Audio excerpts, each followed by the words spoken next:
Hello students, my name is Sej Bashai and on behalf of Supreme 16 I am going to teach you electrostatic and our today's topic is electric field lines. अभी तक हमने क्या क्या देख चुके हैं हम वो आपको बता देते हैं एक बार ब्रीफली कि इलेक्ट्रिक फील्ड के कंसेप्ट के बारे में हम कूलॉम्स लॉ के बारे में समझ चुके हैं, चार्ज के बारे में समझ चुके हैं, इलेक्ट्रिक फील्ड्स के बारे में समझ चुके हैं, ठीक है। इलेक्ट्रिक फील्ड लाइंस के बारे में समझना अभी बाकी है, क्लियर। तो इलेक्ट्रिक फील्ड लाइंस जरा समझते हैं ये क्या चीज़ें हैं, क्लियर। तो इलेक्ट्रिक फील्ड जो कंसेप्ट है उसमें इलेक्ट्रिक फील्ड जो वेक्टर क्वांटिटी है, क्लियर, उसकी जो डायरेक्शन शो करते हैं वो इलेक्ट्रिक फील्ड लाइंस होती है, क्लियर। एक अगर जनरल आपको मैं बताऊं जनरली कि इलेक्ट्रिक फील्ड लाइंस क्या होती हैं, तो जनरल भाषा में अगर बताया जाए तो इलेक्ट्रिक फील्ड लाइंस की जो डायरेक्शंस होती हैं, क्लियर, अगर हम उनको ज्वाइन करते चले जाएं तो जो हमें लाइंस मिलेंगी these are the electric field lines, clear. For example समझ लीजिए क्या है कि कोई रीजन है, मान लीजिए पॉजिटिव चार्ज के आसपास कोई रीजन है, ये पॉजिटिव चार्ज है, क्लियर, और इसके आसपास कुछ रीजन है, तो इसमें electric field lines positive charge से दूर जा रही होंगी, electric field lines positive charge से दूर जा रही होंगी, क्लियर, किसी भी डायरेक्शन आप चेक कीजिए, ठीक है। तो इलेक्ट्रिक फील्ड पॉजिटिव चार्ज से दूर जा रही होगी, इलेक्ट्रिक फील्ड पॉजिटिव चार्ज से दूर जा रही होगी, इलेक्ट्रिक फील्ड की बात हम कर रहे हैं, क्लियर। अब हम समझते हैं इलेक्ट्रिक फील्ड लाइंस क्या चीज़ है, ठीक है। तो इलेक्ट्रिक फील्ड लाइंस बेसिकली हमें एक पॉइंट पे इलेक्ट्रिक फील्ड की डायरेक्शन देती हैं, क्लियर। फॉर एग्जांपल अगर हम बात करें कि इस पॉइंट पे इलेक्ट्रिक फील्ड लाइंस क्या होंगी, तो ये इलेक्ट्रिक फील्ड लाइंस की डायरेक्शन शो करी जा रही है, क्लियर। ये इस पॉइंट पे ये इलेक्ट्रिक फील्ड लाइंस की डायरेक्शन शो करी जा रही है, क्लियर, इलेक्ट्रिक फील्ड की डायरेक्शन शो करी जा रही है, ये इलेक्ट्रिक फील्ड की डायरेक्शन शो कर रहा है, ये इलेक्ट्रिक फील्ड की डायरेक्शन शो कर रहा है, ये इलेक्ट्रिक फील्ड की डायरेक्शन शो कर रहा है, ये इलेक्ट्रिक फील्ड की डायरेक्शन शो कर रहा है। इसका मतलब ये इलेक्ट्रिक फील्ड लाइंस हो गई, क्लियर। मान लेते हैं कोई एक रीजन है, दूसरा एग्जांपल लेते हैं, दूसरा एग्जांपल, ठीक है।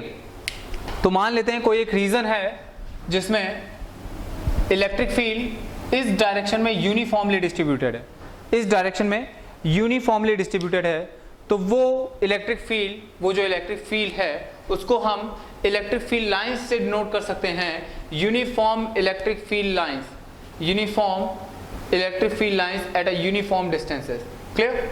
मतलब फील्ड जो है उसको हम लाइंस से भी डिनोट कर सकते हैं, एक फील्ड है उसको हम लाइन से डिनोट कर सकते हैं, ठीक है। उन्हीं लाइंस को कहते हैं इलेक्ट्रिक फील्ड लाइंस। अब जरा एक फेनोमेना तो ये समझ में आ गया ये है क्या, अब जरा हम समझते हैं कि ये इनकी डेफिनेशन क्या है। डेफिनेशन से ज़्यादा चीज़ें क्लियर होती हैं, तो जरा आते हैं डेफिनेशन पे।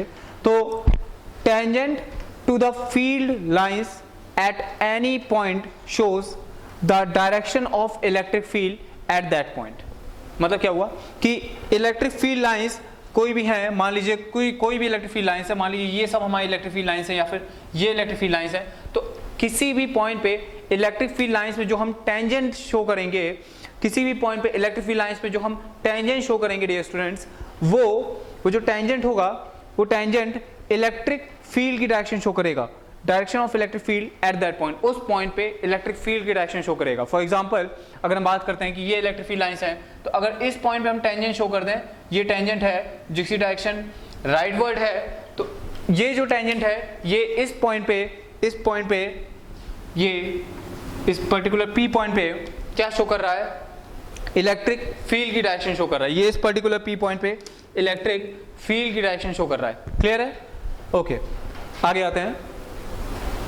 Denser the electric field lines, पहली चीज इलेक्ट्रिक फील्ड लाइंस के बारे में हमें ये समझ में आ गई, क्लियर, कि भाई इलेक्ट्रिक फील्ड लाइंस अगर हैं तो उनमें अगर टेंजेंट शो करेंगे हम, ठीक है, उसमें टेंजेंट खींचते हैं, मान लीजिए इस तरह से इलेक्ट्रिक फील्ड लाइंस है, मान लीजिए एक जनरल एग्जांपल ले रहे हैं कि इलेक्ट्रिक फील्ड लाइंस इस तरह से हैं, तो अगर हम यहाँ पे टेंजेंट शो करेंगे तो इलेक्ट्रिक फील्ड लाइंस की डायरेक्शन ये हो जाएगी, अगर यहाँ पे टेंजेंट शो करेंगे तो इलेक्ट्रिक फील्ड की डायरेक्शन ये हो जाएगी, clear. Means tangent to electric field lines, tangent to electric field lines at any point gives the direction of electric field at that point. Simple, it's very simple, ठीक है।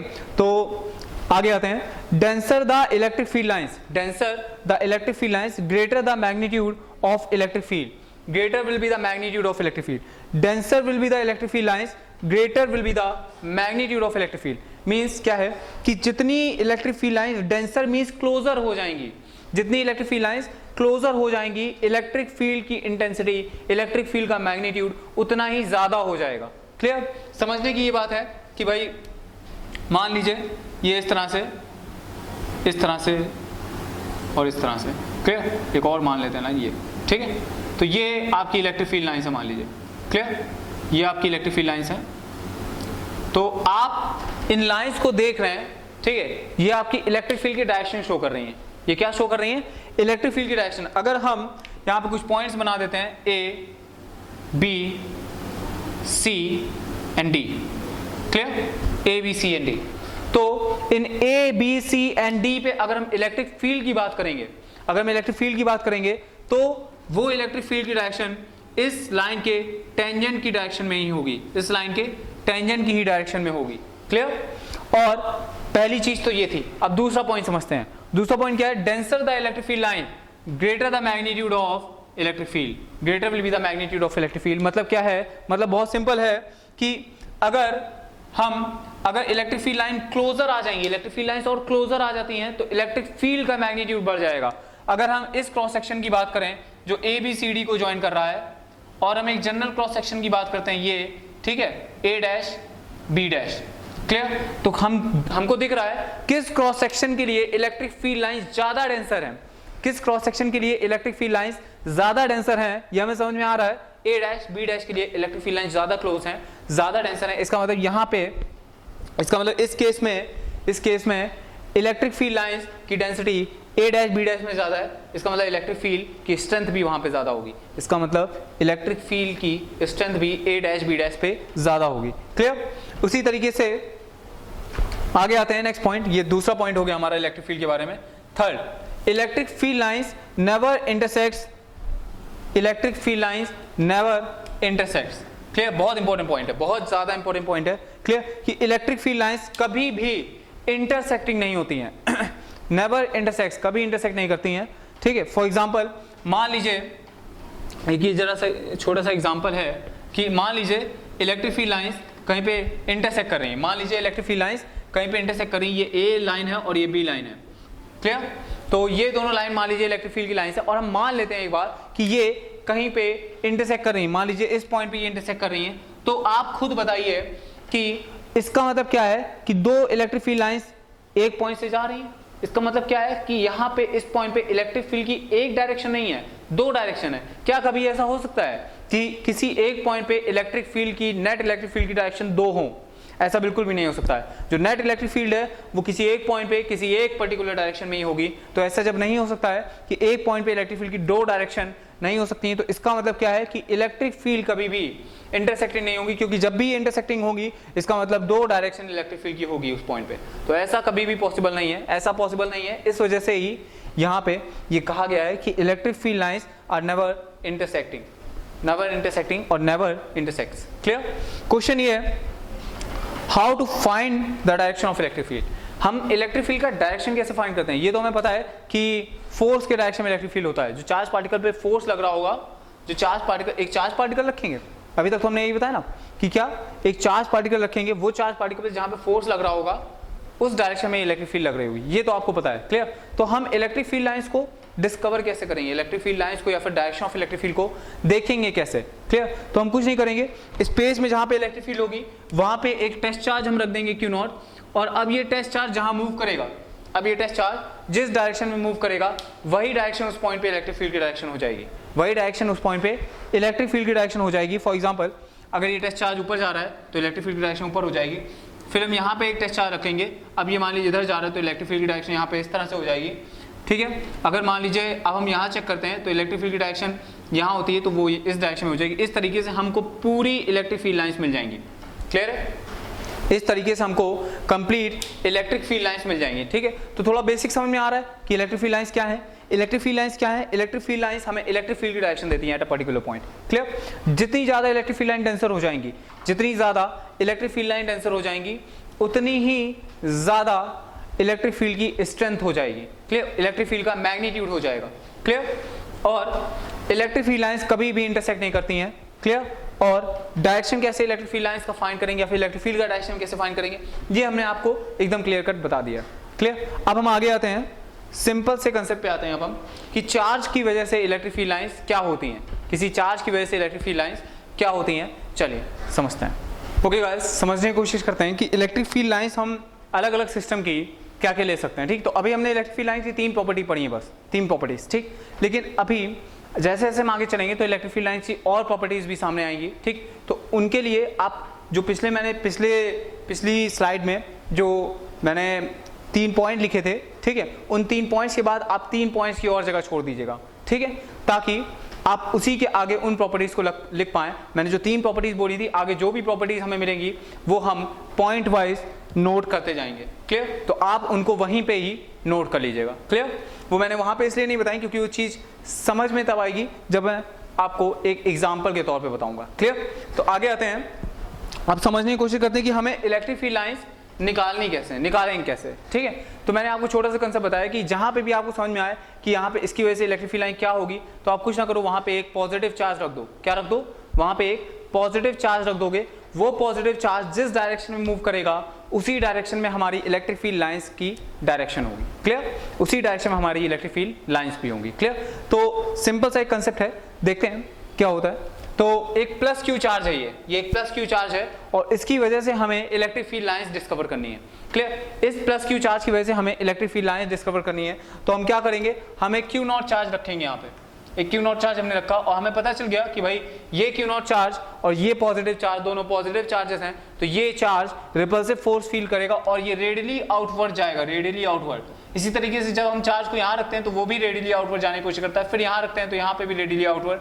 कहीं पे भी रख दो, कहीं पे भी रख दीजिए आप इस चार्ज को, वो रेडियली आउटवर्ड जाने की ही कोशिश करेगा, वो रेडियली आउटवर्ड जाने की ही कोशिश करेगा। इसका मतलब क्या है कि पॉजिटिव चार्ज से जो इलेक्ट्रिक फील्ड लाइंस हैं वो ऐसा लगता है ओरिजिनेट हो रही हूं, ऐसा लगता है पॉजिटिव चार्ज से इलेक्ट्रिक फील्ड लाइंस ओरिजिनेट हो रही हूं। क्लियर? तो जो आपका फोर्थ पॉइंट है वो ये है, फोर्थ पॉइंट ये है कि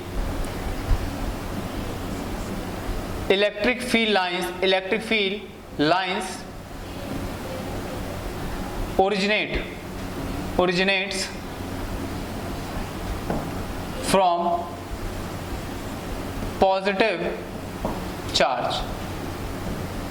Electric field lines originates from positive charges. Clear? Originate from positive charges. Clear? आगे बात करते हैं नेगेटिव चार्ज की वजह से इलेक्ट्रिक फील्ड लाइंस क्या होंगी। तो माय फ्रेंड्स, गाइस, आप यहां पे एक टेस्ट चार्ज रख के देख लो। यहां पे टेस्ट चार्ज रखोगे तो आपको पता है, आपको क्या पता है कि माइनस और प्लस के बीच में, मतलब different charges, unlike charges attract each other, ये आपको पता है। तो इसकी वजह से क्या होगा कि ये जो क्यू नॉट है ये तो पॉजिटिव है और ये माइनस का साइन है, मतलब ये नेगेटिव चार्ज है, तो ये क्यू नॉट इसकी तरफ खींचने लगेगा। इसका मतलब इलेक्ट्रिक फील्ड की डायरेक्शन जो है वो नेगेटिव चार्ज की तरफ होगी, इस तरीके से रेडियली इनवर्स। ऐसा लग रहा है कि जो इलेक्ट्रिक फील्ड हैं वो टर्मिनेट हो रही हैं कहाँ पे? नेगेटिव चार्ज में। Hence electric field line originates from positive charge and terminates on negative charge and terminates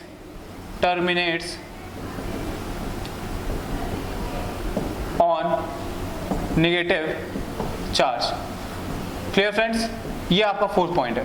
clear? इसके बाद हम आगे बात करते हैं कि अब ये तो समझ में आ गया कि पॉजिटिव चार्ज की वजह से एक सिस्टम ये था कि पॉजिटिव चार्ज की वजह से इलेक्ट्रिक फील्ड लाइंस की डायरेक्शन क्या होंगी। ठीक है, तो radially outwards, and negative charge की वजह से जो इलेक्ट्रिक फील्ड लाइंस उसकी डायरेक्शन क्या होगी, तो रेडियली इनवर्ड्स।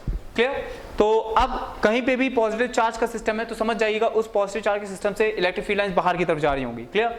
कहीं पे भी अगर नेगेटिव चार्ज सिस्टम है तो समझ जाइएगा कि इलेक्ट्रिक फील्ड लाइंस उस सिस्टम के अंदर आ रही होंगी। क्लियर? आगे समझते हैं सेकेंड पॉइंट, सेकेंड सिस्टम। ये तो एक पहला सिस्टम था चार्जेस का। क्लियर? अभी जब दूसरा सिस्टम समझने की कोशिश करते हैं, जब दो अपोजिट चार्जेस एक साथ रखे हैं तो उनके बीच में इलेक्ट्रिक फील्ड लाइंस का कैसा सिस्टम होगा ये देखते हैं। क्लियर? तो फिर से वही केस है, क्या करेंगे, हम चार्ज पार्टिकल को इनके बीच में रखने की कोशिश करेंगे और चेक करेंगे उसका मोशन किस तरीके से हो रहा है। क्लियर? तो चार्ज पार्टिकल को हमने यहाँ पे रखा तो हमें पता चला वो एक स्ट्रेट लाइन में जाने की कोशिश कर रहा है। फिर हमने यहाँ रखा तो पता चला पहले तो वो एक टिल्टेड पाथ में जाता है, उसके बाद इस तरह से चेंज हो जाता है उसका पाथ। यहाँ पे रखा तो वो भी है, यहाँ पे रखा तो पता चला कि इसका पाथ जो है कुछ इस तरीके से है।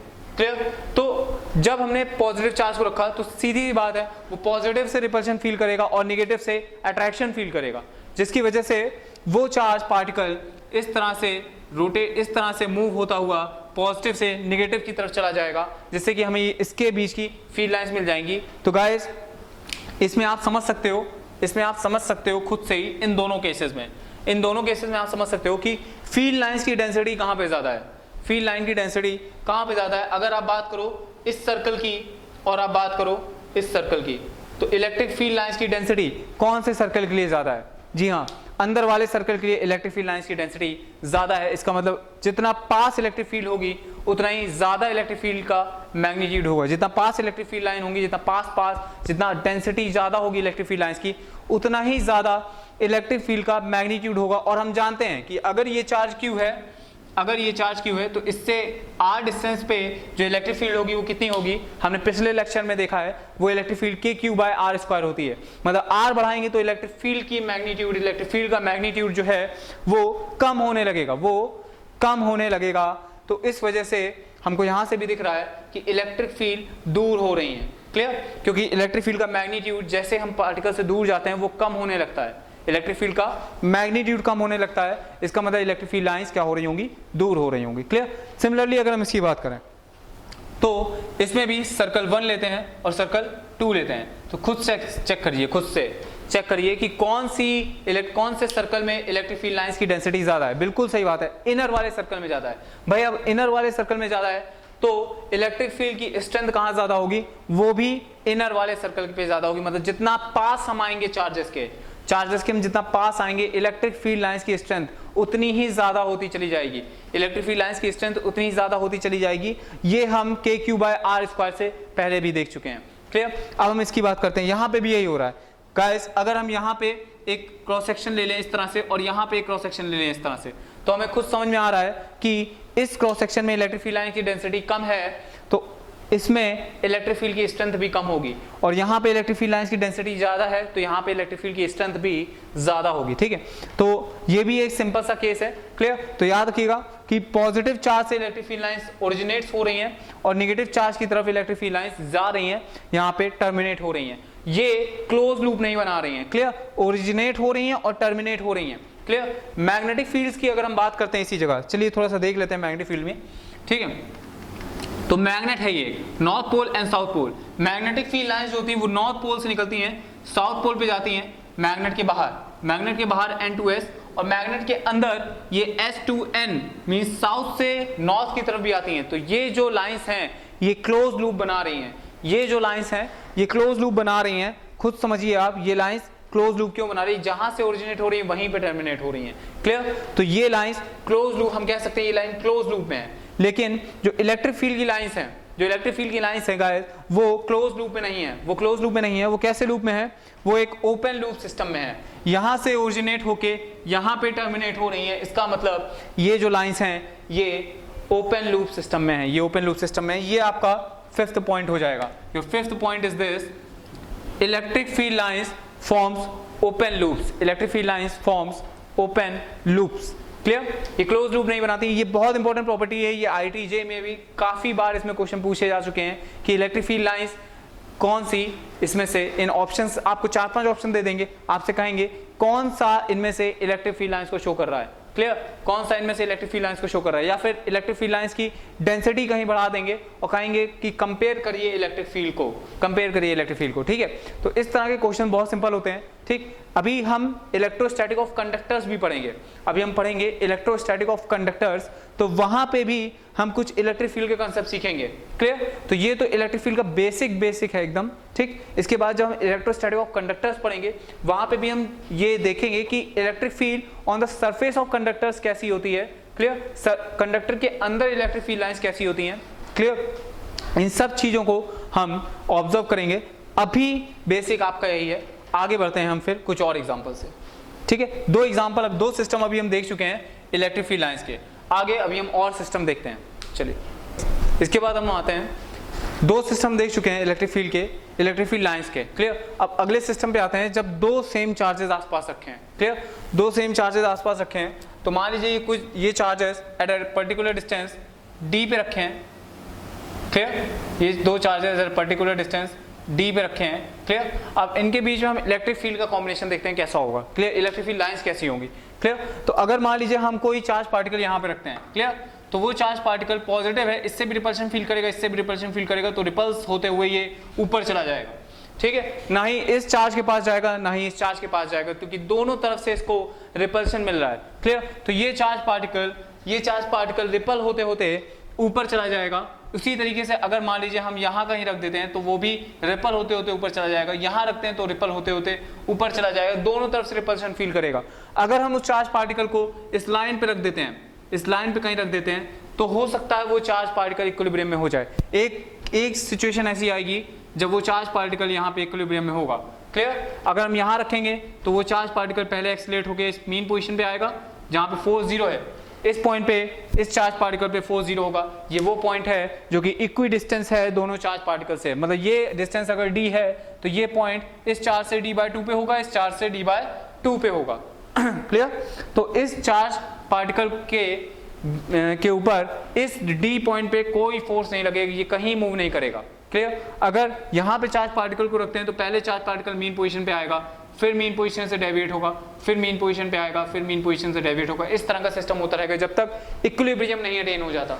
जब तक इक्विलिब्रियम नहीं अटेन हो जाता मतलब वो चार्ज पार्टिकल यहाँ पे रेस्ट पे नहीं आ जाता, क्लियर। तो क्योंकि यहाँ पे कोई फोर्स नहीं है, कोई इलेक्ट्रिक फोर्स नहीं है, नेट फोर्स 0 है, यहाँ पे नेट इलेक्ट्रिक फोर्स 0 है, इस वजह से यहाँ पे इलेक्ट्रिक फील्ड लाइंस 0 हैं, क्लियर। जहाँ पे कोई इलेक्ट्रिक फोर्स नहीं होगा वहाँ कोई इलेक्ट्रिक फील्ड लाइंस नहीं होगी, क्योंकि वहां कोई भी net electric force, net electric field नहीं होगी, क्लियर। तो इस वजह से यहाँ पे आप देख रहे हैं इलेक्ट्रिक फील्ड 0 है, क्लियर, इलेक्ट्रिक फील्ड की डेंसिटी 0 है, ठीक है। और आप देख रहे हैं यहाँ पे जो इलेक्ट्रिक फील्ड्स हैं वो एक दूसरे को रिपल कर रही हैं, क्लियर, मतलब एक दूसरे को टच नहीं करेंगी कभी, क्लियर, क्योंकि पॉजिटिव चार्ज की इलेक्ट्रिक फील्ड्स हैं, एक दूसरे को रिपल करेंगे, एक दूसरे में रिपल्शन फील होगा और ये दोनों चार्ज पार्टिकल एक दूसरे से दूर जाने की कोशिश करेंगे, क्लियर, क्योंकि एक चार्ज पार्टिकल की इलेक्ट्रिक फील्ड जो है वो दूसरे चार्ज पार्टिकल की इलेक्ट्रिक फील्ड को रिपल कर रही है, क्योंकि पॉजिटिव और पॉजिटिव चार्जेस हैं, क्लियर। हम जानते हैं पॉजिटिव चार्जेस रिपल करते हैं, ठीक है, तो इस वजह से उसकी इलेक्ट्रिक फील्ड इस तरह से होगी, clear. I hope this will very much clear to you, okay. अब हम इसकी बात करते हैं। जब एक चार्ज पार्टिकल को हम +2q से रिप्लेस कर देंगे, जब हम एक चार्ज पार्टिकल को +2q से रिप्लेस कर देंगे और दूसरा चार्ज पार्टिकल हमारा q ही का है, q मैग्नीट्यूड का ही है, क्लियर। तो उस केस में क्या होगा, इस बार बस थोड़ा सा चेंजमेंट होगा। रिपल्शन तो अभी भी दोनों चार्जेस की वजह से अपना टेस्ट चार्ज फील करेगा, अपना टेस्ट चार्ज जो है वो रिपल्शन अभी भी दोनों चार्जेस की वजह से फील करेगा, ठीक है। लेकिन इसमें एक बस छोटा सा चेंजमेंट होगा कि इस बार जो इक्विलिब्रियम पोजीशन है वो +2q से थोड़ी ज़्यादा दूर होगी, क्योंकि इसका इफेक्ट ज़्यादा है, ये चार्ज ज़्यादा है तो इसका फोर्स ज़्यादा होगा। तो इक्विलिब्रियम में रखने के लिए जो इक्विलिब्रियम पोजीशन होगी वो इस चार्ज की तरफ शिफ्ट हो जाएगी, क्योंकि ये ज़्यादा फोर्स अप्लाई कर रहा है और ये कम फोर्स अप्लाई कर पाएगा। तो इस वजह से जब इसकी रेडियस कम करेंगे तब इसका फोर्स इंक्रीज हो जाएगा। इस वजह से at equilibrium where the force of due to this charge will be equal to the force due to this charge, वो पॉइंट जो होगा इक्विलिब्रियम वाला पॉइंट वो +q की तरफ शिफ्टेड हो जाएगा, क्लियर, वो +q की तरफ शिफ्टेड हो जाएगा। वो आप खुद से ही सोच पा रहे होंगे, क्लियर। एक हमने न्यूमेरिकल भी किया था जहां पे हमने एक q चार्ज था, एक q/4 चार्ज था और हमको पूरे सिस्टम को रेस्ट पे लाना था, तो हम कैपिटल Q चार्ज रख रहे थे। हमको पता चला कि वो कैपिटल Q चार्ज निगेटिव होगा और हमको ये भी पता चला कि वो कैपिटल Q चार्ज जो है वो ज़्यादा चार्ज के पास नहीं, उससे दूर रखा होगा, तभी ये सिस्टम इक्विलिब्रियम में आएगा, क्लियर। वही एग्जांपल है एकदम, ठीक है। ये +2q चार्ज है, कोई चार्ज इक्विलिब्रियम में कहाँ पे आएगा, इससे दूर और इसके पास, क्लियर, समझ गए होंगे ये चीज़, है ना। आगे बढ़ते हैं। ये तो एक कंसेप्ट हो गया सिंपल सा कि electric field lines of similar charges. अगर यहाँ पे मान लीजिए निगेटिव चार्जेस होते, अगर यहाँ पे निगेटिव चार्जेस होते, दोनों चार्जेस अगर यहाँ पे निगेटिव होते, तब भी इलेक्ट्रिक फील्ड लाइंस इसी तरह से होती, बस उनकी डायरेक्शन चेंज हो चुकी होती। उनकी डायरेक्शन मान लीजिए ये निगेटिव है तो ये भी निगेटिव है, क्लियर, तो उसकी बस डायरेक्शन चेंज हो चुकी होती, बाकी सब सिमिलर ही रहता, बस इलेक्ट्रिक फील्ड लाइंस तो यही रहती, उनकी डायरेक्शन चेंज हो चुकी होती। इसमें भी अगर दोनों के दोनों निगेटिव हैं तो बस उनकी डायरेक्शन चेंज हो चुकी होती, बाकी सब चीज़ें सिमिलर ही रहती, क्लियर। तो I hope it is very much clear to you. Now we are moving to the fourth system, force charge system of electric field lines. Clear? तो अब देखते हैं, due to infinite line charge distribution, infinite line charge distribution की वजह से हम electric field तो समझ चुके हैं कि जब इनफाइनाइट लाइन चार्ज डिस्ट्रीब्यूशन होता है तो इलेक्ट्रिक फील्ड का कोई भी हॉरिजॉन्टल कंपोनेंट नहीं होता है, सिर्फ और सिर्फ वर्टिकल कंपोनेंट होता है, और वो perpendicular, E perpendicular lambda upon 2 pi epsilon naught R के बराबर होता है। ये हम पिछले लेक्चर्स में देख चुके हैं। ठीक है, तो जब इलेक्ट्रिक फील्ड ही चार्ज पार्टिकल से परपेंडिकुलरली दूर जा रही है तो यहाँ पे इलेक्ट्रिक फील्ड लाइंस इस तरह से हो जाएंगी। Clear?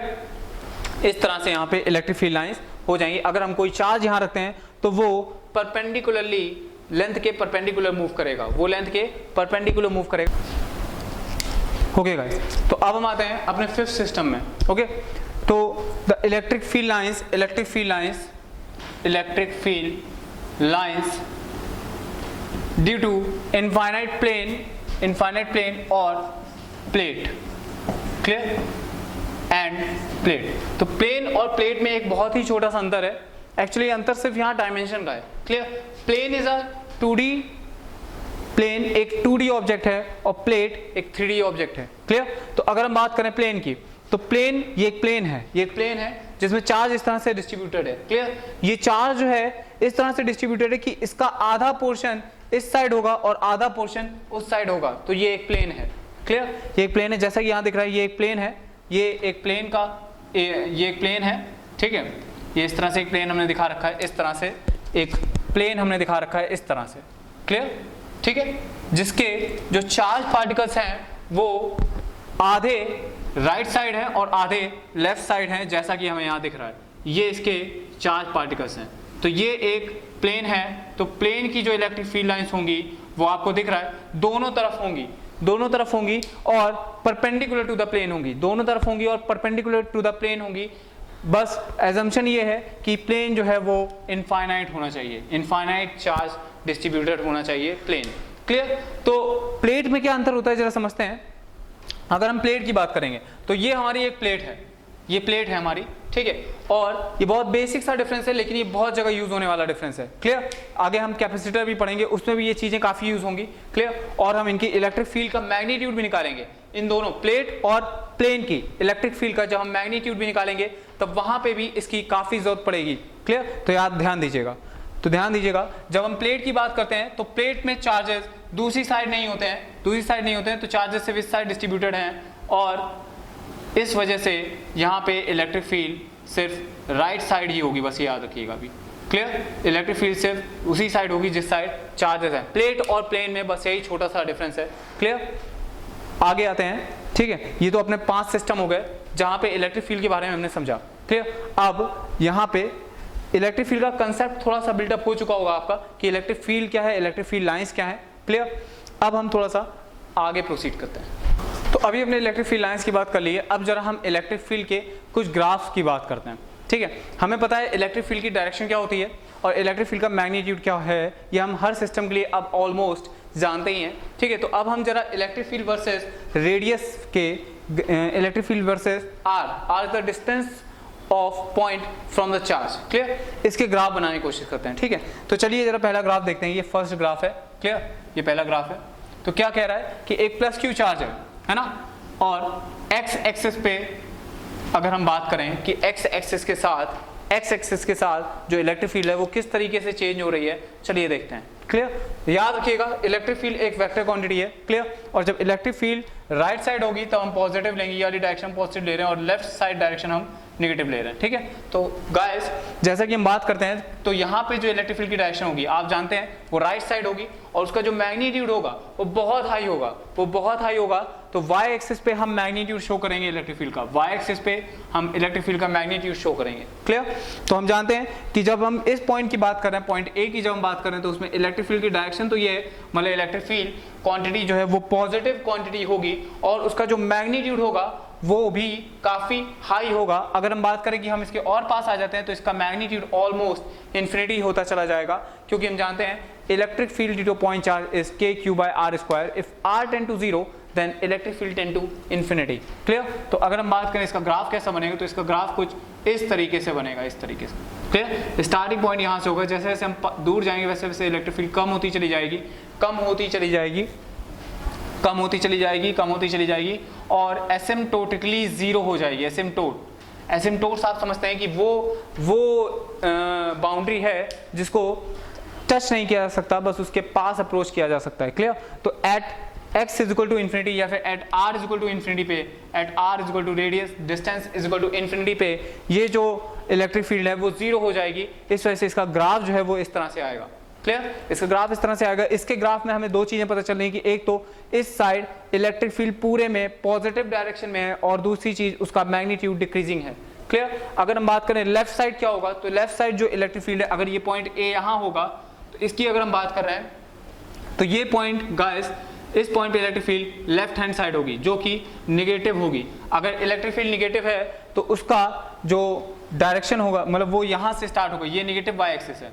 Clear? This is the negative Y axis. Clear? और हम सिर्फ एक्स एक्सिस पे ही इलेक्ट्रिक फील्ड को कंपेयर कर रहे हैं और कहीं नहीं। क्लियर? तो अगर जैसे जैसे हम इससे दूर जा रहे हैं इलेक्ट्रिक फील्ड का मैग्नीट्यूड भी कम होता जाएगा। यहाँ पे इस पॉइंट पे मैग्नीट्यूड इनफाइनाइट तो होगा लेकिन उसकी डायरेक्शन निगेटिव है तो वो निगेटिव में इन्फिनिटी होगा। क्लियर? तो वो ऑलमोस्ट यहां से स्टार्ट होगा, ठीक है, और ये भी धीरे धीरे कम होता चला जाएगा और एसिम्प्टोटिकली जीरो हो जाएगा। Clear? I hope that this is very much clear to you. ठीक है, तो जिस तरीके से हमने इसका ग्राफ बनाया है, एक पॉजिटिव चार्ज के लिए हमने electric field versus radius vector का ग्राफ बनाया है, रेडियस का ग्राफ बनाया है। Clear? At a particular distance, ठीक है, डिस्टेंस के अकॉर्डिंग उसी तरीके से आप निगेटिव क्यू का ग्राफ बनाइए इलेक्ट्रिक फील्ड वर्सेस आर का। चलिए ट्राई कीजिएगा, एक बार ट्राई कीजिएगा, उसके बाद ही वीडियो को आगे कंटिन्यू कीजिएगा, ठीक है, तभी मजा आएगी। क्लियर? चलिए हम देख लेते हैं, तो फिर से देखते हैं इलेक्ट्रिक फील्ड इस बार इसकी तरफ, इस पॉइंट की अगर हम बात करें, ये पॉइंट ए है, तो electric field towards negative charge होती है। इलेक्ट्रिक फील्ड हम जानते हैं नेगेटिव चार्ज की तरफ आती है और पॉजिटिव चार्ज से दूर जाती है, तो इस समय जो इलेक्ट्रिक फील्ड होगी वो टुवर्ड्स इसकी तरफ है, तो नेगेटिव डायरेक्शन में है, hence electric field will be negative और उसका मैग्नीट्यूड काफी हाई होगा, उसका मैग्नीट्यूड जो है वो काफी हाई होगा।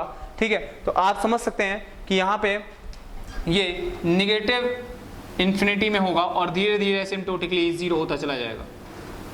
क्लियर है? Is it clear?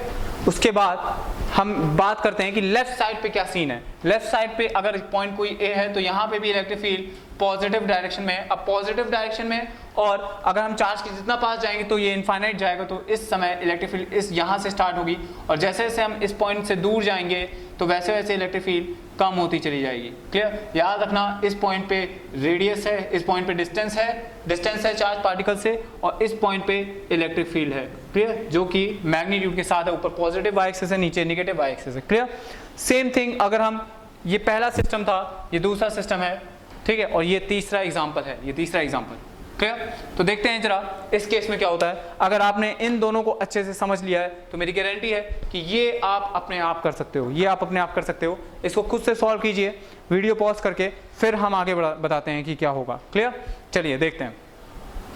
तो इस बार अगर हम बात करें तो यहाँ पे अगर हम कोई चार्ज क्यों रखते हैं, यहाँ पे अगर हम कोई चार्ज रख देते हैं, ठीक है, या फिर यहाँ पे इस पॉइंट पे अगर हम इलेक्ट्रिक फील्ड चेक करते हैं तो इस पॉइंट पे इलेक्ट्रिक फील्ड पॉजिटिव चार्ज है तो उससे दूर जाती हुई होगी और जैसे जैसे इसके पास जाएंगे तो ये इनफाइनाइट हो जाएगी, यहाँ से कुछ स्टार्ट होगा। क्लियर? और जैसे जैसे हम इसके पास जाएंगे इलेक्ट्रिक फील्ड कम होती चली जाएगी। अब यहाँ पे अगर हम बात करते हैं इस पॉइंट की, यहाँ पे पॉइंट ए है। क्लियर? ये पॉइंट ए यहाँ पे है, तो इस पॉइंट पे क्या होगा, इलेक्ट्रिक फील्ड अभी भी राइट साइड ही है, इलेक्ट्रिक फील्ड अभी भी राइट साइड है और नेगेटिव चार्ज पार्टिकल है ये, तो इसकी इलेक्ट्रिक फील्ड राइट साइड तो है और इसके पास जैसे जैसे हम जाएंगे तो इलेक्ट्रिक फील्ड का मैग्नीट्यूड क्या होगा, इनफाइनाइट हो जाएगा। इनफाइनाइट हो जाएगा मतलब यहाँ पे तो इसकी वैल्यू कुछ इस डायरेक्शन में होगी, यहाँ कहीं होगी इनफाइनाइट, इनफाइनाइट से कम हो रही होगी। क्लियर? तो आप खुद समझ रहे हैं कि क्या इसके बीच में कहीं इलेक्ट्रिक फील्ड जीरो हो रही है, क्या इसके बीच में कहीं इलेक्ट्रिक फील्ड हमारी जीरो हो रही है, क्या खुद चेक करिए, क्या इलेक्ट्रिक फील्ड इसके बीच में कहीं जीरो हो रही है। चाहे कोई भी पॉइंट उठा लीजिए, आप खुद देख सकते हैं कि इलेक्ट्रिक फील्ड यहाँ पे दोनों चार्जेस की वजह से जुड़ जाएगी, इसकी भी इलेक्ट्रिक फील्ड राइट में, इसकी भी इलेक्ट्रिक फील्ड राइट में, तो ऑलमोस्ट इलेक्ट्रिक फील्ड बढ़ चुकी होगी। क्लियर? यहाँ पे भी इनफाइनाइट है, यहाँ पे भी इनफाइनाइट है, कहीं बीच में जीरो नहीं, तो उसका ग्राफ कुछ इस तरह से आएगा, पहले इलेक्ट्रिक फील्ड कम हो रही होगी, फिर इलेक्ट्रिक फील्ड इंक्रीज हो रही होगी। क्लियर है? Is it clear? ठीक, और चाहे तो हम ग्राफ से भी देख सकते हैं, हम इंटेंसिटी वाले से भी देख सकते हैं कि पॉजिटिव चार्ज की जो इंटेंसिटी होती है वो यहाँ पे कम हो जाती है। क्लियर? यहाँ पे कम हो जाती है, पॉजिटिव नेगेटिव चार्ज की जो इलेक्ट्रिक फील्ड की इंटेंसिटी है वो यहाँ पे कम हो जाती है। इसका मतलब यहाँ पे इलेक्ट्रिक फील्ड का जो मैग्नीट्यूड होगा वो कम हो रहा होगा, यहाँ पे मैग्नीट्यूड कम हो जाता है। क्लियर? उसके बाद की अगर हम बात करते हैं, अगर ये पॉइंट ए यहाँ पे है तो ये इलेक्ट्रिक फील्ड इस डायरेक्शन में होगी। क्लियर? और क्योंकि ये नेगेटिव की डायरेक्शन है तो इलेक्ट्रिक फील्ड यहाँ से होगी और इनफाइनाइट में होगी, क्योंकि चार्ज के हम पास जा रहे हैं तो माइनस इन्फिनिटी से 0। अगर हम यहाँ की बात करें तो यहाँ पे भी इलेक्ट्रिक फील्ड ए पॉइंट है, तो ये पॉइंट यहाँ पे जो इलेक्ट्रिक फील्ड होगी वो इधर की डायरेक्शन में होगी, नेगेटिव की डायरेक्शन में होगी, तो इसका मतलब ये भी कुछ इस तरह से होगा। Clear? I hope that this problem is clear, and now we will going to see some more problems on this basis. Clear? हाँ तो guys ये एक लास्ट प्रॉब्लम है इस पे बेस्ड, ठीक है, इस तरह के क्वेश्चन पे electric field versus R concept पे। क्लियर?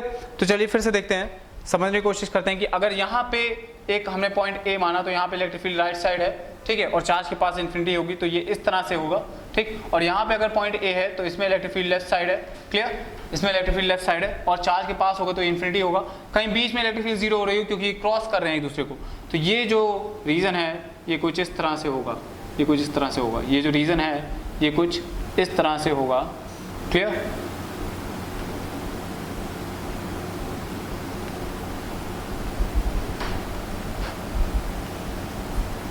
हाँ ये कुछ इस तरह से होगा। क्लियर? मींस एसिम्प्टोटिकली इनफाइनाइट यहाँ पे जाएगा, एसिम्प्टोटिकली इनफाइनाइट यहाँ पे होगा। क्लियर? अगर पॉइंट ए कहीं यहाँ होगा तो उसमें इलेक्ट्रिक फील्ड राइट साइड है, पॉजिटिव है, और इस वजह से ये इस तरह से होगा। क्लियर?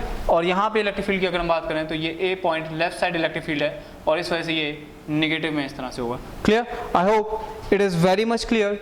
ठीक है, अगर इसमें कोई भी समस्या है तो जरा ध्यान से सुने कि यहाँ पे y एक्सिस पे इलेक्ट्रिक फील्ड है और x एक्सिस पे हमारी चार्ज पार्टिकल से डिस्टेंस, और यहाँ सिर्फ और सिर्फ ग्राफ जो है वो इलेक्ट्रिक फील्ड के मैग्नीट्यूड का बनाया जा रहा है x एक्सिस पे। क्लियर? सिर्फ x एक्सिस की बात हो रही है यहाँ पे।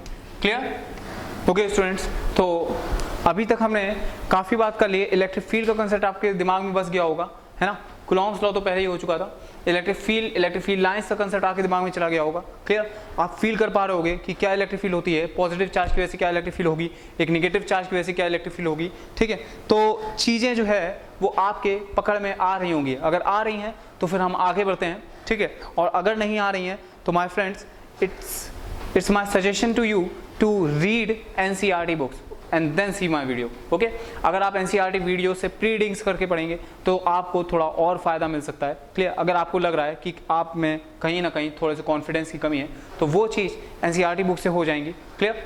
और आप अगर ये वीडियो लेक्चर्स देख रहे हैं तो मेरा ये सजेशन है कि आप बुक भी साथ में प्रेफर करते चलिए, क्योंकि उससे कंसेप्ट्स और अच्छे से क्लियर होने लगेंगे। ठीक है, जो प्रॉब्लम्स आ रही हैं आपको, शायद आपके न्यूमेरिकल्स खुद से ना सॉल्व हो रहे हैं, वो खुद से होने लगेंगे। क्लियर? और आप बहुत जल्दी कंसेप्ट को ग्रैस्प करने लगोगे। ठीक है, चीज़ें और ज़्यादा क्लियर हो जाएंगी। It's very much beneficial for you. Clear? तो हम आते हैं आगे के कंसेप्ट पे, दैट इज इलेक्ट्रिक फ्लक्स। समझते हैं ये क्या है। हाँ गाइस, तो अभी तक हम ये जानते थे, हम पहले इलेक्ट्रिक फ्लक्स के पहले हम समझ लेते हैं एरिया कैसी क्वांटिटी है। क्लियर? एरिया एक वेक्टर क्वांटिटी है कि स्केलर क्वांटिटी है। आप जानते हैं वेक्टर क्वांटिटी वो क्वांटिटीज होती हैं जिनमें मैग्नीट्यूड भी हो और डायरेक्शन भी हो, लेकिन स्केलर क्वांटिटी वो क्वांटिटीज होती हैं जिसमें सिर्फ और सिर्फ मैग्नीट्यूड हो, डायरेक्शन ना हो। ठीक है, for example length is a scalar quantity and velocity is a displacement is a vector quantity. Clear? Displacement vector quantity है, velocity vector quantity है, speed scalar quantity है, acceleration vector quantity है, force vector quantity है, electric field vector quantity है, current scalar quantity है। ये सारी quantities के बारे में आप अच्छे से जानते हैं। ठीक है, और ये किस टाइप के नीचे शो करती हैं ये भी आपको पता है। क्लियर? तो अब हम बात करते हैं एरिया वेक्टर की। ठीक है, एरिया, जी हाँ, area is a vector quantity. Clear? अभी तक हम ये समझते आ रहे थे कि एरिया जो है वो एक स्केलर क्वांटिटी है, और देखने में भी यही लगता है कि किसी चीज़ का एरिया निकालना है, इस बोर्ड का एरिया निकालना है, तो ये सीधे इसकी लेंथ और इसकी ब्रेथ का मल्टीप्लिकेशन कर देंगे और एरिया क्वांटिटी आ जाएगी। तो कहाँ से एरिया एक स्केलर क्वांटिटी है ये हमें यहाँ से नहीं समझ में आ रहा, लेकिन आप खुद सोचिए, अगर आप इस बोर्ड का एरिया निकाल रहे हैं, अगर आप इस बोर्ड का एरिया निकालने की कोशिश कर रहे हैं तो आप इसकी लेंथ इनटू ब्रेथ तो कर दोगे, वो तो एरिया का मैग्नीट्यूड हो जाएगा, लेकिन क्या आप इसकी एक डायरेक्शन भी नहीं सेट कर सकते हो? आप बोल सकते हो कि ये बोर्ड जो है ये कैमरे की तरफ, मतलब आपकी तरफ डायरेक्ट कर रहा है, ये बोर्ड आपकी तरफ डायरेक्ट कर रहा है। इसका मतलब क्या है कि इस एरिया का एक वेक्टर है, इस एरिया का एक वेक्टर है जो कि आपकी डायरेक्शन में प्रोसीड कर रहा है। Clear? Hence area is a vector quantity. Area जो है वो वेक्टर क्वांटिटी है और उसकी डायरेक्शन जो होगी, एरिया वेक्टर की डायरेक्शन जो होगी वो परपेंडिकुलर टू द सरफेस होगी, परपेंडिकुलर टू द सरफेस। अगर हम इस बोर्ड की बात कर रहे हैं तो एरिया वेक्टर की direction perpendicular to this surface of board होगी। अगर हम वॉल की बात कर रहे हैं, कोई वॉल है, ठीक है, तो उस एरिया वेक्टर की direction perpendicular to the wall होगी। क्लियर? तो यहां से हमें एरिया वेक्टर की डायरेक्शन मिल जाती है, यहां से हमें एरिया वेक्टर की डायरेक्शन मिल जाती है। अब हम आगे आते हैं, आगे समझते हैं। तो एरिया वेक्टर की डायरेक्शन आपके दिमाग में बन रही होगी, लेकिन अभी भी ये इनकम्प्लीट है, क्योंकि अगर हम सिर्फ ये बोल रहे हैं कि एरिया वेक्टर की डायरेक्शन सरफेस के परपेंडिकुलर है, तो गाइस सरफेस के परपेंडिकुलर अभी भी दो डायरेक्शन है, एक बोर्ड के इस तरफ और दूसरी बोर्ड के उस तरफ। क्लियर? तो परपेंडिकुलर डायरेक्शन भी कहना सिर्फ काफी नहीं है, हमें एक और चीज बोलने की पड़ेगी, that with respect to observer. ठीक है, अगर हम यहां से ऑब्जर्व कर रहे हैं तो बोर्ड की डायरेक्शन, बोर्ड के एरिया वेक्टर की डायरेक्शन हमारी तरफ होगी। अगर हम पीछे से ऑब्जर्व करते हैं तो बोर्ड के एरिया वेक्टर की डायरेक्शन उस तरफ होती। क्लियर? अब ये ऑब्जर्वर पे डिपेंड कर रहा है कि हम कहां से ऑब्जर्व कर रहे हैं। फॉर एग्जाम्पल, अगर हमारे पास एक सिलेंडर है हमारे पास, मान लीजिए ये हमारे पास एक सिलेंडर है, छोटा सा बनाया है, समझ लीजिएगा कि ये एक सिलेंडर है, ठीक, और इसकी कितनी सरफेसेस हैं, आप समझ सकते हैं कि इसकी 3 सरफेसेस हैं। ठीक है, कौन कौन सी? एक तो ये कर्व सरफेस है, क्लियर, और एक ये फ्लैट सरफेस और एक ये फ्लैट सरफेस। क्लियर? तो इस तरह से हम कह सकते हैं कि इस सिलेंडर की 3 सरफेसेस हैं, जिसमें से 1 2 3, इन तीनों सरफेस को अगर हम बाहर से ऑब्जर्व करेंगे तो इनका एरिया वेक्टर जो होगा वो इसका इधर होगा, इसका इधर होगा, और इस सरफेस का परपेंडिकुलर टू दिस सरफेस हो जाएगा। क्लियर? रेडियल डायरेक्शन में, है ना? तो ये एरिया वेक्टर हो जाएगा इस सिलेंडर सिस्टम का, जब हम बाहर से ऑब्जर्व कर रहे हो। लेकिन यही सिलेंडर सिस्टम को अगर हम अंदर से ऑब्जर्व करेंगे, अगर इसको हम अंदर से ऑब्जर्व करते हैं यहां से, इस पॉइंट से, क्लियर, तो तीनों एरोज, चारों एरोज चेंज हो जाएंगे इन सेंस। इसका क्या मतलब है कि जब ऑब्जर्वर अंदर है, तब जब वो इस वॉल को देखेगा तो उसकी तरफ एरिया वेक्टर होगा, जब वो ऊपर वाली वॉल को देखेगा तो उसकी तरफ एरिया वेक्टर होगा। क्लियर? जब वो नीचे वाली वॉल को देखेगा तो उसकी तरफ एरिया वेक्टर होगा, जब वो इस वॉल को देखेगा तो ये एरिया वेक्टर ऐसे नहीं बल्कि ऐसे होगा। Clear? Hence area is a vector quantity and the direction of area is perpendicular to the surface, to the area, ठीक है, itself, and in the direction of observer, means the direction of area vector depends on the observer itself. Clear?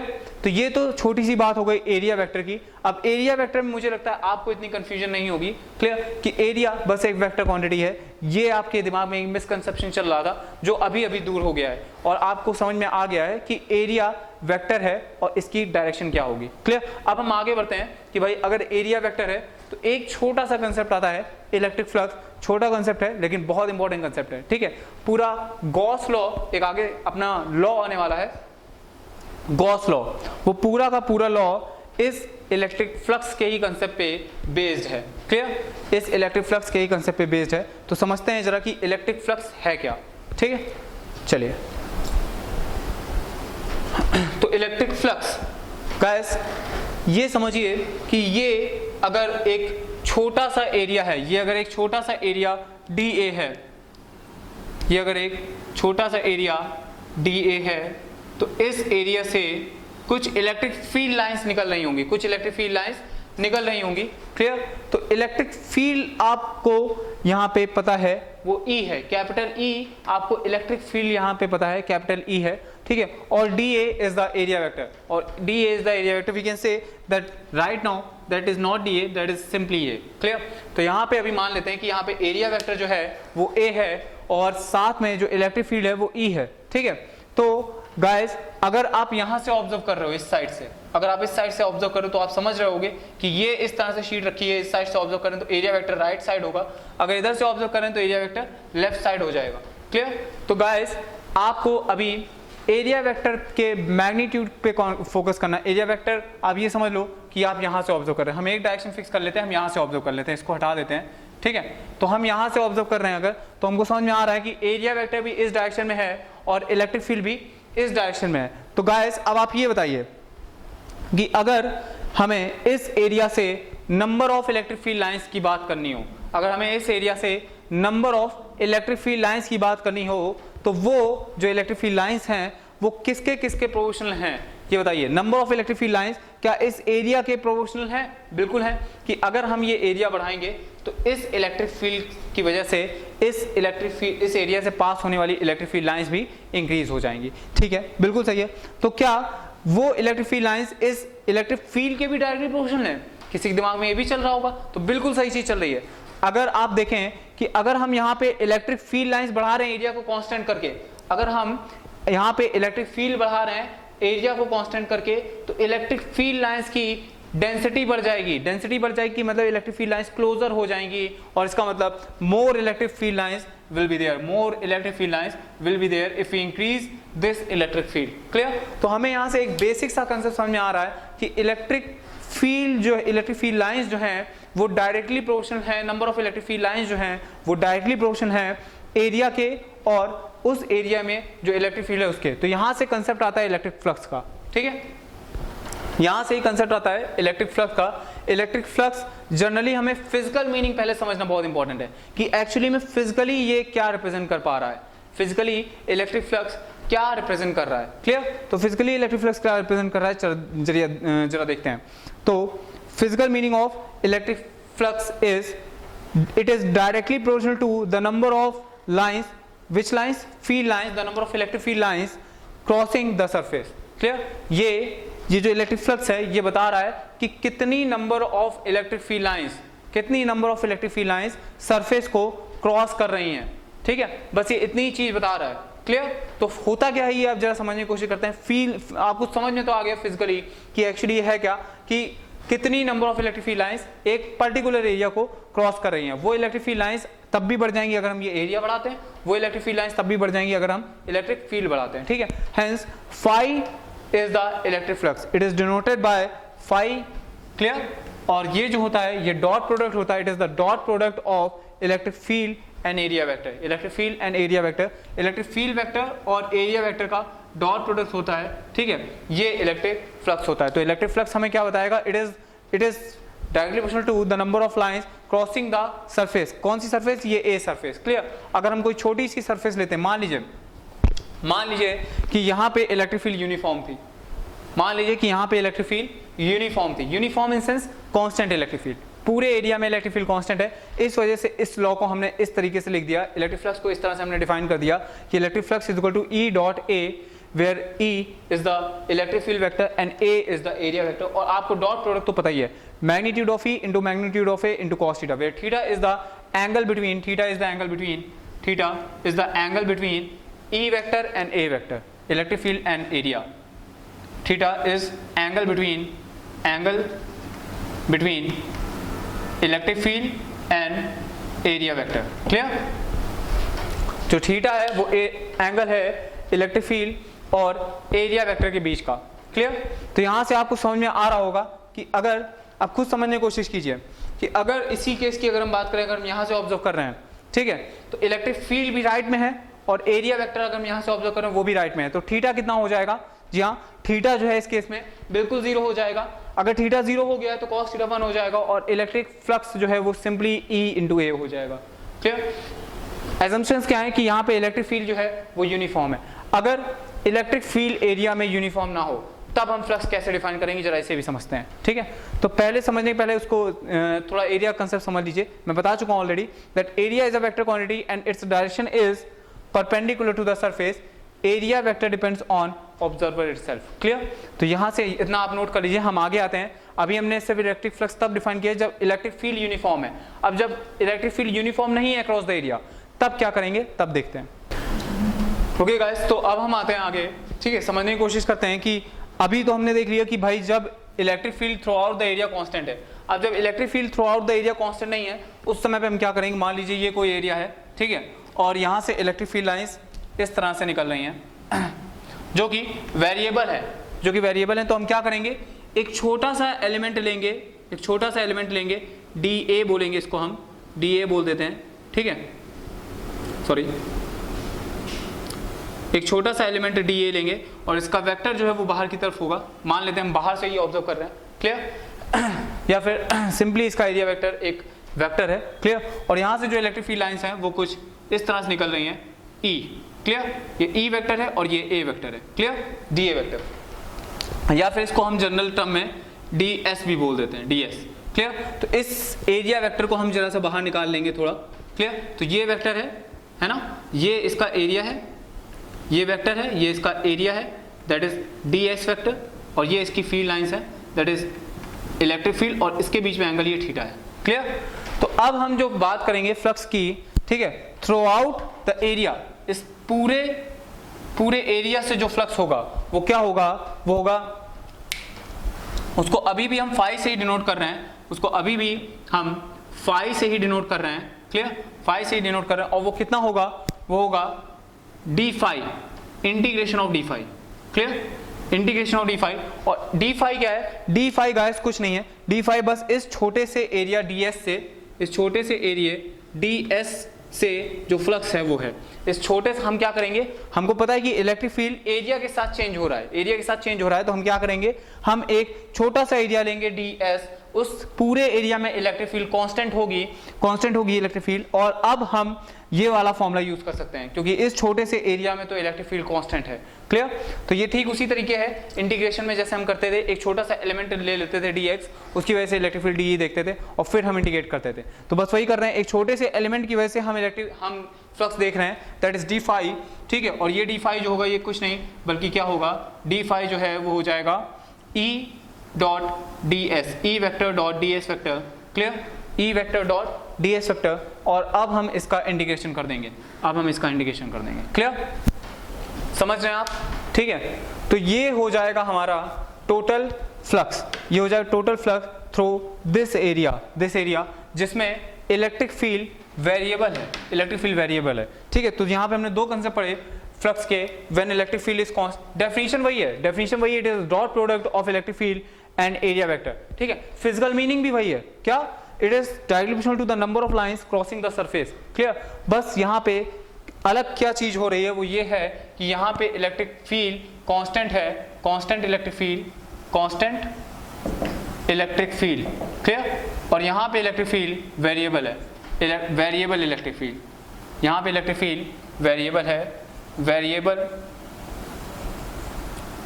Electric field. I hope it's clear, this is variable electric field, clear है। तो यहाँ पे electric field constant है, यहाँ पे electric field variable है, तो ये दो केसेस हैं, ठीक है। अब हम एक एग्जांपल देखते हैं, उससे आपको इलेक्ट्रिक फ्लक्स का कॉन्सेप्ट और भी ज्यादा क्लियर हो जाएगा, ठीक है। जरा समझने की कोशिश करते हैं, ओके स्टूडेंट। तो एक क्वेश्चन देखते हैं इलेक्ट्रिक फील्ड के कंसेप्ट को और क्लियर करने के लिए, ठीक है, इलेक्ट्रिक फ्लक्स के कंसेप्ट को और क्लियर करने के लिए एक्चुअली, ठीक है। तो क्या है कि electric flux is simply the number of electric field lines, physical meaning क्या है, the number of electric field lines crossing the surface, और अगर कोई ऑब्जेक्ट है तो क्रॉसिंग दैट ऑब्जेक्ट, क्लियर। तो समझने की कोशिश करते हैं जरा इस न्यूमेरिकल से कि क्या है इलेक्ट्रिक फ्लक्स, ठीक है। तो देखिए क्वेश्चन ये है कि ये इलेक्ट्रिक फील्ड लाइंस हैं of uniform electric field that is of magnitude E, capital E, ठीक है। और ये इलेक्ट्रिक फील्ड लाइंस इस सिलेंडर की तरफ आ रही हैं, ठीक है, ये इलेक्ट्रिक फील्ड लाइंस इस सिलेंडर की तरफ आ रही हैं, इस सिलेंडर की लेंथ हमें दी हुई है दैट इज L, और इस सिलेंडर की रेडियस हमें दी हुई है that is small r, clear. तो आगे देखते हैं, आगे इसमें हमें क्या करना है, हमें इसमें करना ये है कि हमें इस सिलेंडर से नेट फ्लक्स फाइंड करना है, नेट इलेक्ट्रिक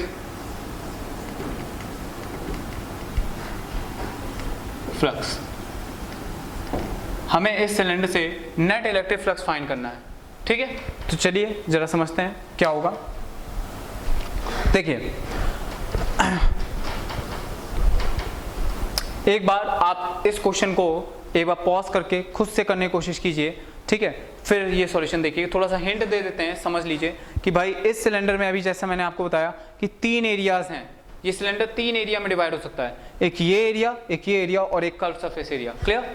तो उन तीनों के लिए जरा चेक करिए कि अलग अलग फ्लक्स क्या होगा, और फिर तीनों फ्लक्स को आप ऐड अप कर देंगे, ठीक है, ऐड अप कर देंगे, that is φ1 + φ2 + φ3, clear. This will be the overall flux through this cylinder. ठीक है, तो एक बार वीडियो पॉज कीजिए और उसके बाद एक बार खुद से सॉल्व कीजिए। ठीक है, उसके बाद सॉल्यूशन देखिएगा, है ना। चलिए बताते हैं सॉल्यूशन।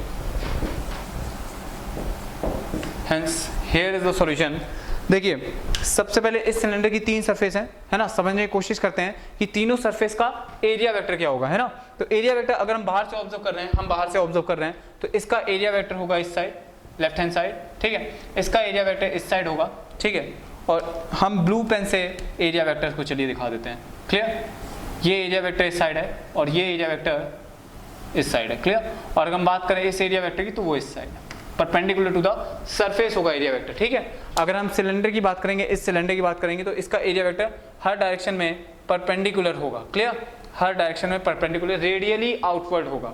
ठीक है, सिलेंडर का जो कर्व सरफेस का एरिया वेक्टर होगा वो रेडियली आउटवर्ड डायरेक्शन में होगा, रेडियली आउटवर्ड डायरेक्शन में होगा। क्लियर, अगर हम बाहर से ऑब्जर्व कर रहे हैं, है ना। और जो इलेक्ट्रिक फील्ड आ रही है, जो इलेक्ट्रिक फील्ड आ रही है वो तो इस डायरेक्शन में ही आ रही है। क्लियर, वो इस डायरेक्शन में आ रही है, तो वो अब समझने की कोशिश करते हैं कि ये एरिया 1 है, ये एरिया 2 है और ये एरिया 3 है। क्लियर, तो समझने की कोशिश करते हैं कि फ्लक्स φ1 क्या हो जाएगा। φ1 विल बी क्या हो जाएगा, अगर ये एरिया वेक्टर इस डायरेक्शन में है, लेफ्ट हैंड साइड, इसको हम ए से डिनोट कर देते हैं। चलिए इसको हम ए से डिनोट कर देते हैं, अभी हम इसको ए ले रहे हैं। ठीक है, तो क्या हो जाएगा, φ1 will be equal to E dot A. Clear, E dot A, और ई क्या है, ई वेक्टर तो सिंपली ई है। ठीक है, इनटू ए क्या हो जाएगा, area vector, let it to be A, और वेक्टर की डायरेक्शन इधर है। ठीक, तो एरिया वेक्टर और ई के बीच में जो एंगल होगा ये एरिया वेक्टर है। ठीक है, और ये इलेक्ट्रिक फील्ड वेक्टर है, तो इसके बीच में जो एंगल होगा दैट इज 180। क्लियर, आपको समझ में आ रहा होगा। ठीक, this angle is 180, hence cos 180, hence it will B cos 180, this will B -1, तो दिस विल बी -EA। ठीक, तो φ1 जो है उसकी वैल्यू आ गई हमारे पास -EA, जहाँ पे E जो है वो इलेक्ट्रिक फील्ड है, E जो है वो एक्सटर्नल अप्लाइड इलेक्ट्रिक फील्ड है, यूनिफॉर्म इलेक्ट्रिक फील्ड। ठीक है, तो हमने ये फॉर्मूला क्यों लगाया, हमने ये फॉर्मूला डायरेक्ट इसलिए लगा दिया क्योंकि ये फॉर्मूला डायरेक्ट हमने इसलिए लगा दिया, हमने ये वाला फॉर्मूला क्यों नहीं लगाया, E डॉट ds का इंटीग्रेशन, ये फॉर्मूला हमने क्यों नहीं लगाया फ्लक्स का, क्योंकि हमें पता है कि यहाँ पे पूरे एरिया वेक्टर में इलेक्ट्रिक फील्ड कांस्टेंट है, तो वो इंटीग्रेशन के बाहर आ जाएगी, इंटीग्रेशन ds का अपने आप एरिया दे देगा। तो ये कुछ नहीं बल्कि इसी का एक जनरल फॉर्म लिखा हुआ है, इसी का एक जनरल फॉर्म लिखा हुआ है। क्लियर, समझ रहे हैं आप, है ना। तो E डॉट ए, जब इलेक्ट्रिक फील्ड कांस्टेंट है तब ये यूज कर लेंगे, और इलेक्ट्रिक फील्ड वेरिएबल है तो हम जनरली ये यूज करेंगे, जनरली नहीं हमेशा ये यूज करेंगे। ठीक है, तो यहाँ से हमें पता चल जाएगा कि इलेक्ट्रिक फील्ड जो है, जो इलेक्ट्रिक फ्लक्स है φ1 वो -EA है। अब जरा हम φ3 पे कॉन्सेंट्रेट करते हैं, φ3 को चेक कीजिए।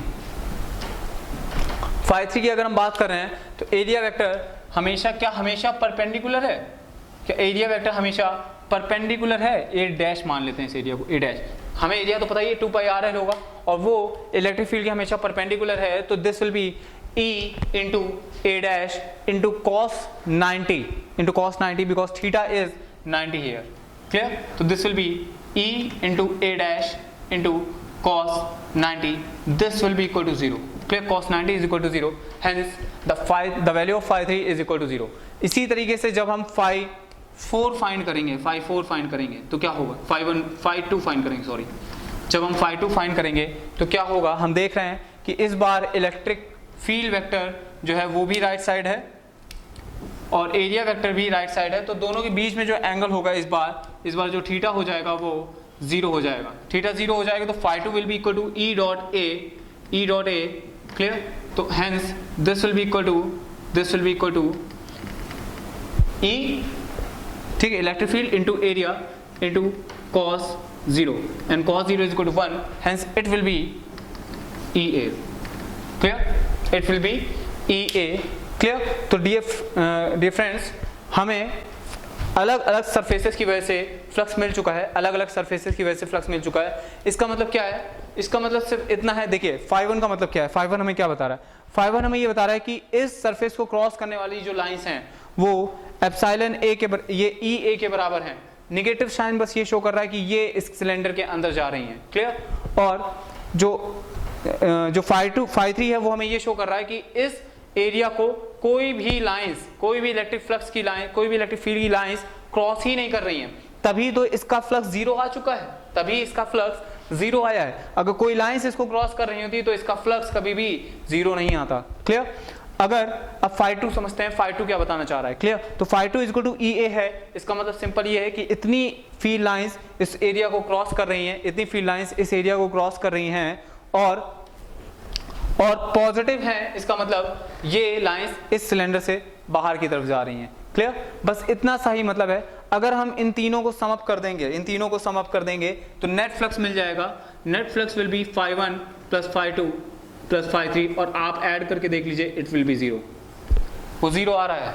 इसका मतलब क्या है कि जितनी फील्ड लाइंस इस क्लोज बॉडी के अंदर गई हैं, उतनी फील्ड लाइंस इस क्लोज बॉडी से बाहर आ चुकी हैं। क्लियर? जितनी फील्ड लाइंस इस क्लोज बॉडी से अंदर गई हैं, उतनी फील्ड लाइंस इस क्लोज बॉडी से बाहर आ गई हैं। ठीक? एक छोटा सा ट्विस्ट लेके आ रहे हैं क्वेश्चन में। क्लियर? एक छोटा सा चेंजमेंट करते हैं जिससे सारे कंसेप्ट एकदम क्लियर हो जाएंगे।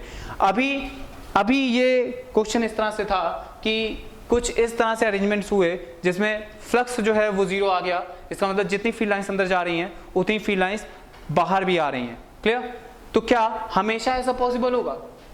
फिर से मैं रिपीट करता हूं क्वेश्चन, क्या हमेशा ऐसा पॉसिबल होगा कि जितनी फील्ड लाइंस अंदर जाएंगी उतनी फील्ड लाइंस बाहर भी आएंगी उस क्लोज बॉडी से? फिर से क्वेश्चन है, ये बहुत अच्छा क्वेश्चन है। क्लियर? इस क्वेश्चन को अपनी कॉपी में लिख भी लीजिएगा, है ना? इसको अपनी कॉपी में लिख लीजिए।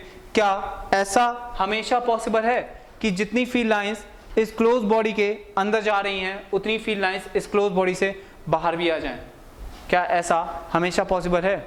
अगर नहीं तो कब ऐसा नहीं होगा? अगर नहीं तो कब ऐसा नहीं होगा? क्लियर? जी हाँ, कब ऐसा नहीं होगा? कुछ लोग के दिमाग में आंसर्स आ रहे होंगे, कुछ लोग के दिमाग में आंसर्स आ रहे होंगे। अगर नहीं आ रहे हैं तो मैं थोड़ा सा हिंट देना चाहूंगा कि ये सोचिए कि इस सिस्टम के अंदर अगर कोई चार्ज प्रेजेंट हो, क्यू। क्वेश्चन में थोड़ा सा चेंजमेंट लेके आए हैं। ठीक है? क्वेश्चन में थोड़ा सा चेंजमेंट इसलिए लेके आए ताकि कोई ये फ्लक्स का कंसेप्ट थोड़ा और क्लियर हो जाए। ठीक है?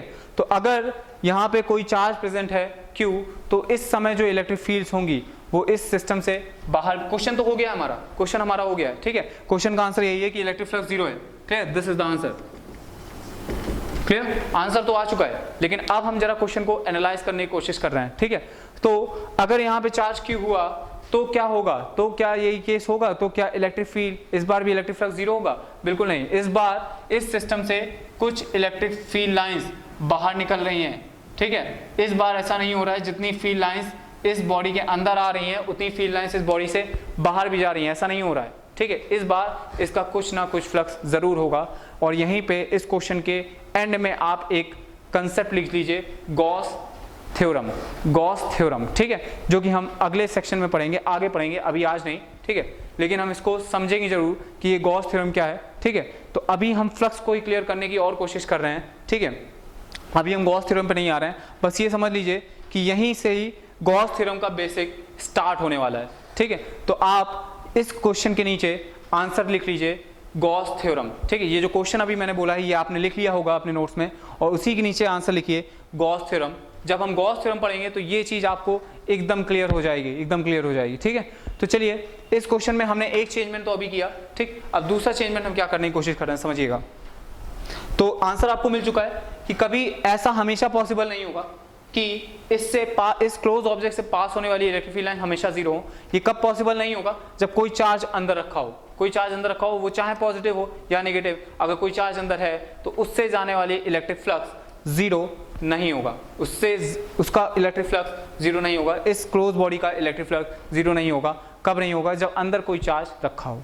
क्लियर? आगे आते हैं। ओके गाइस, तो क्वेश्चन में थोड़ा सा चेंज किया है। क्वेश्चन इस बार फिर से हमने थोड़ा सा चेंज किया है। ठीक है? इस बार क्या हो रहा है? इस बार ये इलेक्ट्रिक फील्ड पर क्रॉस सेक्शन तो यूनिफॉर्म है। इस बार ये जो इलेक्ट्रिक फील्ड है ये पर क्रॉस सेक्शन तो यूनिफॉर्म है, लेकिन जैसे जैसे ये आगे जा रही है, यहाँ पे इलेक्ट्रिक फील्ड, इस पॉइंट पे जो इलेक्ट्रिक फील्ड है, इस पॉइंट पे जो इलेक्ट्रिक फील्ड है वो आपको दी है, कितनी दी है?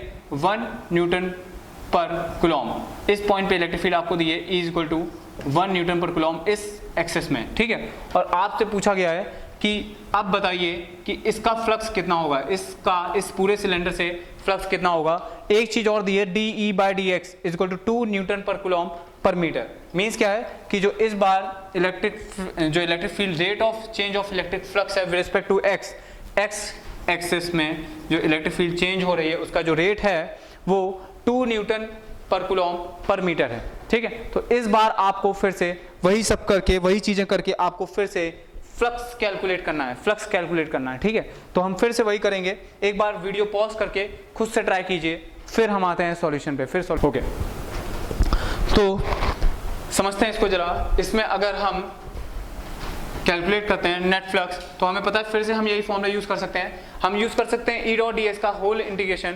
सरफेस इंटीग्रेशन, ये भी यूज कर सकते हैं। लेकिन हमें पता है कि इलेक्ट्रिक फील्ड पर क्रॉस सेक्शन तो कांस्टेंट है ही। ठीक है, तो हम सिंपली यही यूज करेंगे φ1 + φ2 + φ3। ठीक है, तो मान लेते हैं जो पहला क्रॉस सेक्शन है उससे फ्लक्स φ1 है, दूसरे क्रॉस सेक्शन से फ्लक्स φ2 है और इस क्रॉस सेक्शन से फ्लक्स φ3 है। क्लियर? तो इस बार फिर से जो फ्लक्स होगा, टोटल नेट फ्लक्स होगा, दिस विल बी φ1 + φ2 + φ3।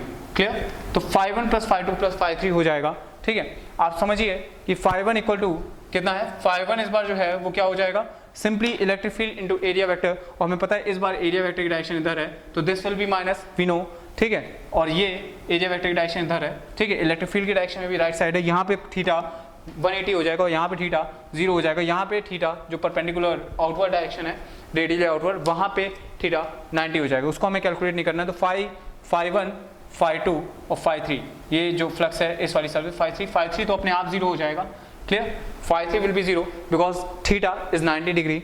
φ1 की बात करते हैं, φ1 कितना हो जाएगा, φ1 विल बी 1 इंटू 2, एरिया 2 है, जितना ये एरिया उतना ये एरिया होगा, into -1। Clear? This will B 2। ठीक है, और यूनिट क्या होती है, unit of flux, unit of flux very important, unit of flux is weber.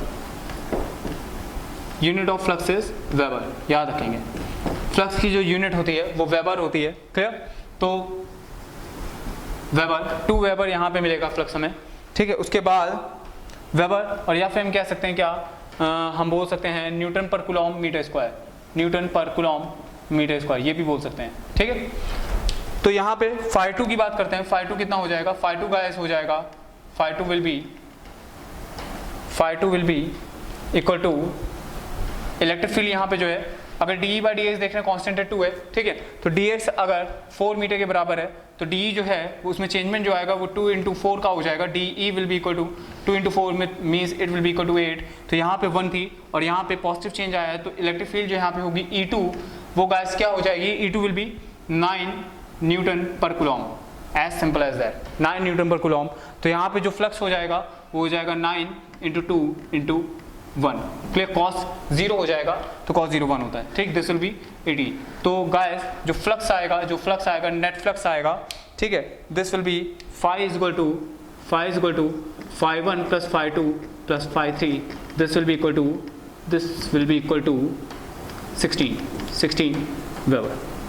Clear guys?